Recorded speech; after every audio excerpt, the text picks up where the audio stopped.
ये सब क्या है?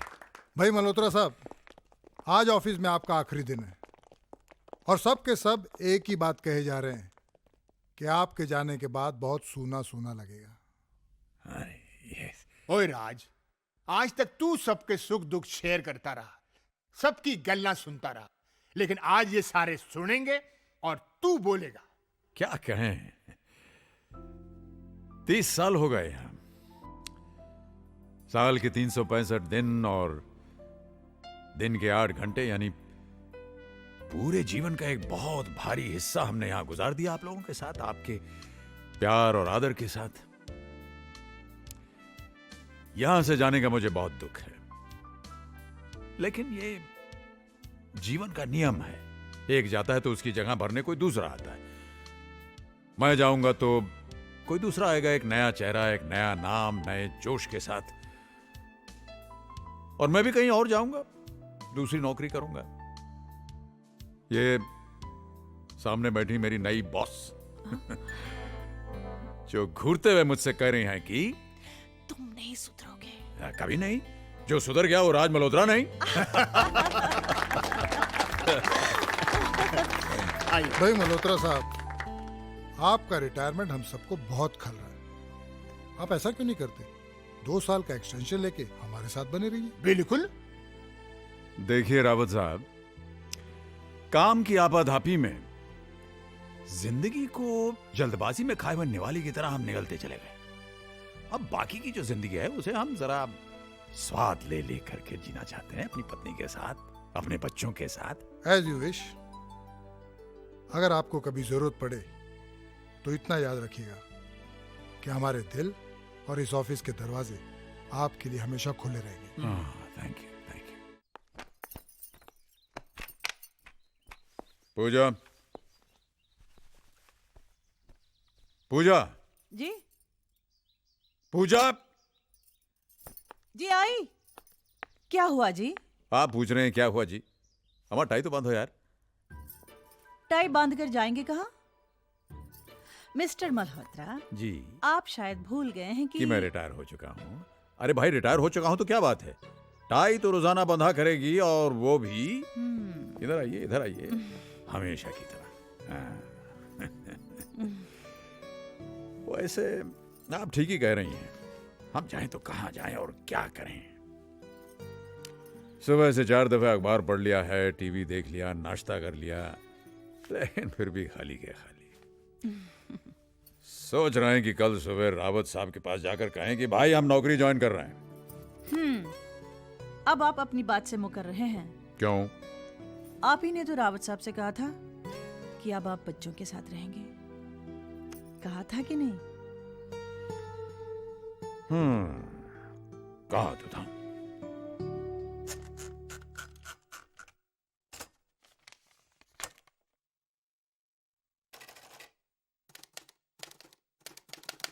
प्रिय बेटा, बहुत बहुत प्यार। हम और तुम्हारी मम्मी तुम सबको बहुत याद करते हैं, हम कुछ ज्यादा ही, क्योंकि हमारे पास अब वक्त ही वक्त है। हम रिटायर हो चुके हैं बेटा, और अब हम अपनी आगे की जिंदगी के बारे में कुछ फैसले लेना चाहते हैं। हम चाहते हैं कि तुम लोग इसमें हमारी मदद करो। अगले हफ्ते होली है, अगर तुम लोग आ जाओगे तो हमारी होली भी रंगीन हो जाएगी और कुछ बातें भी हो जाएंगी। बहुत बहुत प्यार, पापा।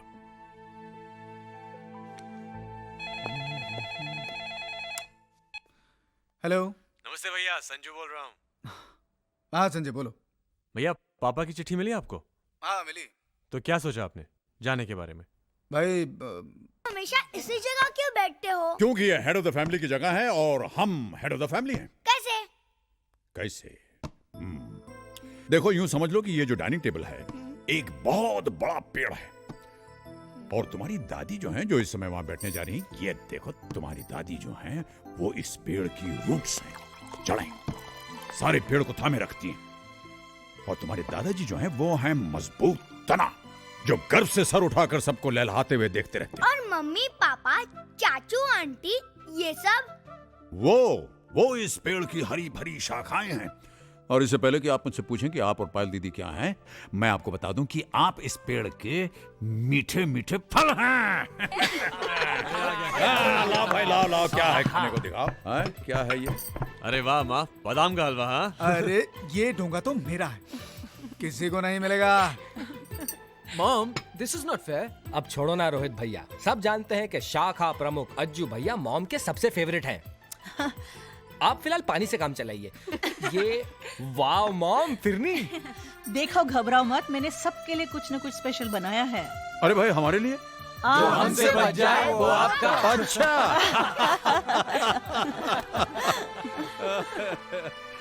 Oh, what a wonderful family you've given me.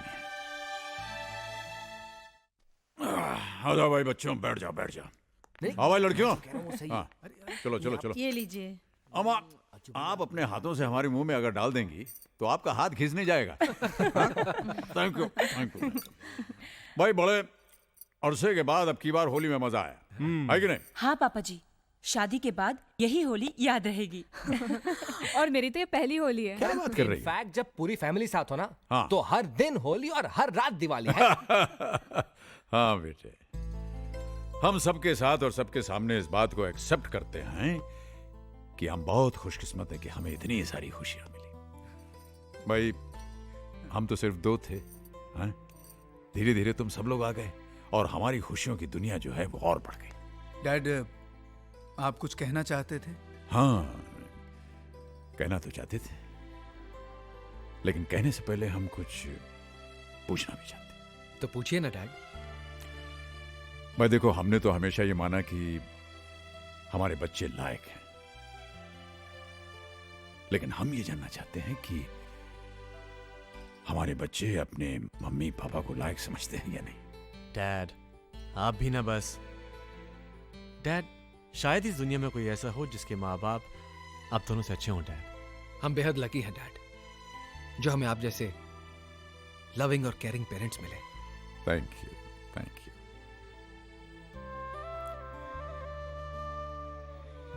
अब हम अपनी बात कर सकते हैं।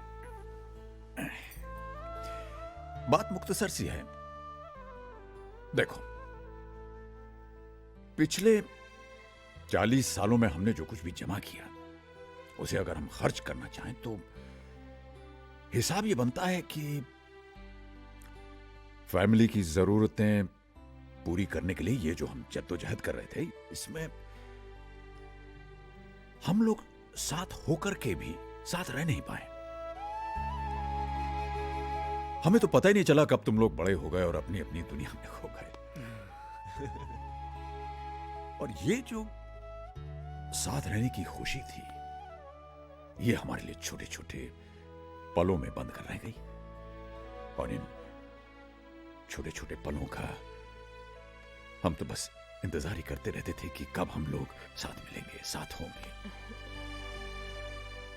लेकिन अब हम रिटायर हो गए और हमें फुर्सत मिल गई है। तो अब हम ये चाहते हैं कि इन 40 सालों का जो घाटा है ये पूरा किया जाए।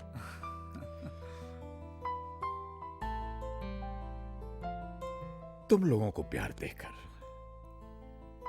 तुम लोगों का प्यार पाकर, तुम लोगों के साथ रहकर अब तक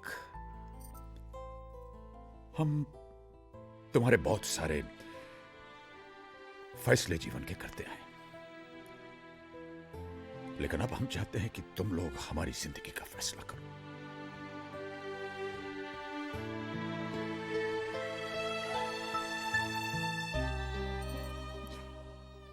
बेटा, तुम्हारे मम्मी पापा हम तुम लोगों से अलग नहीं रहना चाहते, तुम्हारे साथ रहना चाहते।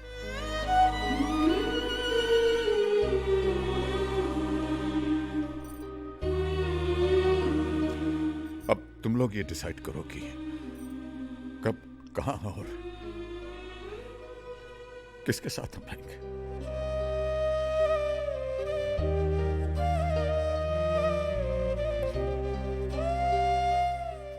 बस इतना ही कहना था।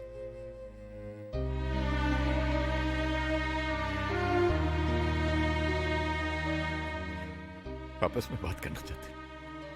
नहीं करो हम लोग बाहर चले जाते हैं। चलो पूजा, बच्चों को काम करने दो।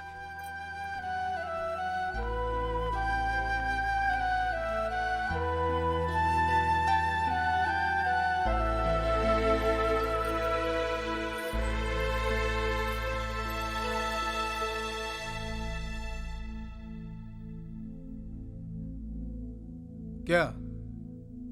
अरे इस तरह से मेरी तरफ क्या देख रहे हो? हम दोनों तो पहले से ही परेशान हैं। एक बड़े शहर में इतनी महंगाई में रहना तुम लोग तो जानते हो ना। और 3-4 साल में बेटी की शादी होने वाली है, उसका क्या होगा?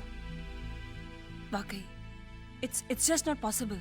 भैया मैं तो डेफिनेटली मॉम डैड को अपने साथ ले जाता, लेकिन हीना भी काम पे जाती है और फिर नहीं रे बाबा, पहले जाके ऑफिस में पिसो, उसके बाद में घर आके सास ससुर के नखरे सहो। मुझसे नहीं होगा। भाई मैंने तो अभी अभी अपनी जिंदगी शुरू की है। वैसे भी मेरी हालत पतली है। हर 11 महीने में मुझे घर बदलना पड़ रहा है। करण, तुम ही उन्हें लेकर क्यों नहीं जाते, जिससे तुम्हारी भी देखभाल हो जाएगी और उनकी भी। वाह भाभी वाह, thanks for the suggestion but no thanks. मैं खुद को नहीं संभाल सकता, उन दोनों को कैसे संभालूंगा? ये बच्चों ने बड़ी देर लगा दी अपना फैसला सुनाने में। जरूर उन लोगों में झगड़ा हो रहा होगा कि कौन पहले हमें अपने घर ले जाएगा। हाँ, ये हो सकता है।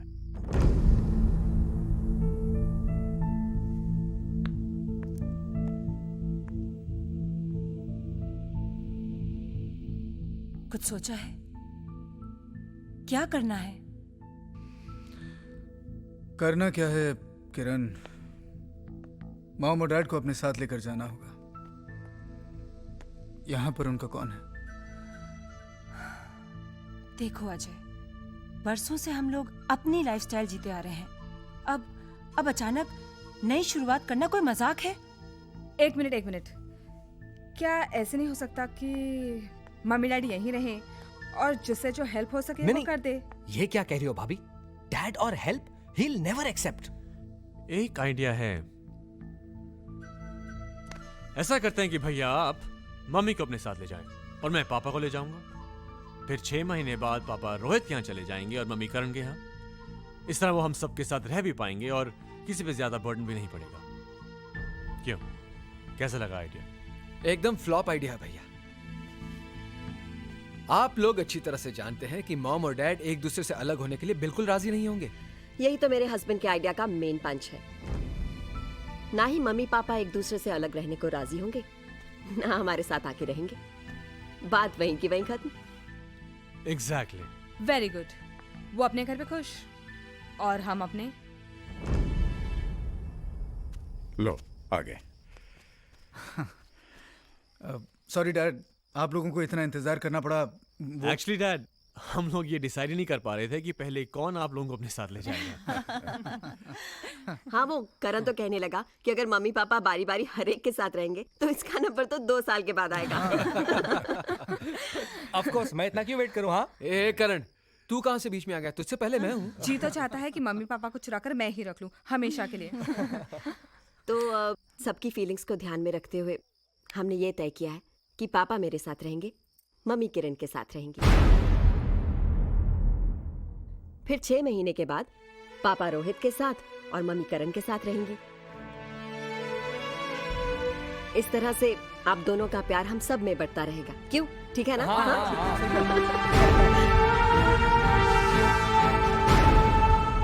नहीं, ये नामुमकिन है। बच्चे हमारा प्यार नहीं, हमें बांटना चाह रहे हैं। मेरी बात तो सुनिए। नहीं, हम आपकी बात नहीं सुनेंगे। हम तुम्हें नहीं छोड़ सकते हैं, बस बोल दिया हमने।